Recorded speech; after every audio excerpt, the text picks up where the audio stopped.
నమస్కారం. నేను మీ పని భాస్కర్, దిల్‌షుఖ్‌నగర్, హైదరాబాద్. వెల్కమ్ టు పసుమర్తి జ్యోతిష్యాలయం. Please do subscribe my channel for more videos. Video నచ్చినట్టయితే లైక్ చేయండి, మీ బంధుమిత్రులు శ్రేయోభిలాషులకి కూడా షేర్ చేయండి. ఈ వీడియోలో మనం కర్కాటక రాశి వారికి పరాభవన సంవత్సరంలో వైశాఖ మాసం మే నెలలో మాస ఫలితాలు తెలుసుకునే ప్రయత్నం చేద్దాం. ఆల్రెడీ మొన్న నుంచి మనకి ప్రారంభం అవటం జరిగింది. వైశాఖ మాసంలో వీరికి కొంత ప్రయాణాలు అనేవి గోచరిస్తున్నాయి. ఇల్లు అవి మారటము, కొత్త ఇంట్లో కానీ అద్దె ఇంట్లో కానీ మారే అవకాశాలు కనబడుతున్నాయి. కొంత భాగస్వామ్యుల మధ్య వ్యాపారాల్లో ఆచితూచి అడుగు వేయటం మంచిది.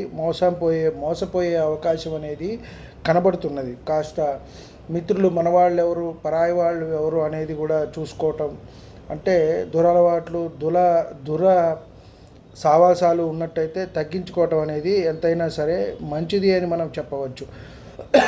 అలాగే రాజకీయ నాయకులకి కలిసి వచ్చే అవకాశం ఉంది.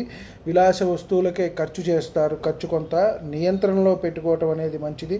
అలాగే సోదరీమణులతో విభేదాలు కూడా వచ్చే అవకాశం కనబడుతున్నది. కొంత జాగ్రత్త అవసరము అని చెప్పచ్చు. అన్ని రంగాల వారికి కూడా మంచిగా ఉన్నది. అలాగే కవులకు, పండితులకు కూడా గౌరవ పురస్కారాలు అనేవి లభిస్తాయి. ఆశాజనకంగా ఉంది అని మనం చెప్పవచ్చు. శుభకార్యాలు ఏమన్నా సరే ఇంట్లో కనుక ప్రస్తావన జరుగుతున్నట్టయితే పిల్లలకు కానివ్వండి, మన తోబుట్టువులకు కానివ్వండి, అవి స్థిరపడే అవకాశం కనబడుతున్నది. కాబట్టి కర్కాటక రాశి వారికి ఒకంత మిశ్రమ ఫలితాలు గోచరిస్తున్నాయి. లగ్నంలోకి అంటే రాశిలోకి గురువు జూన్ 2వ తారీఖున రావడంతో ఒకంత మంచి పరిణామాలు వీరికి అక్కడి నుంచి ఉంటాయి అని మనం చెప్పవచ్చు.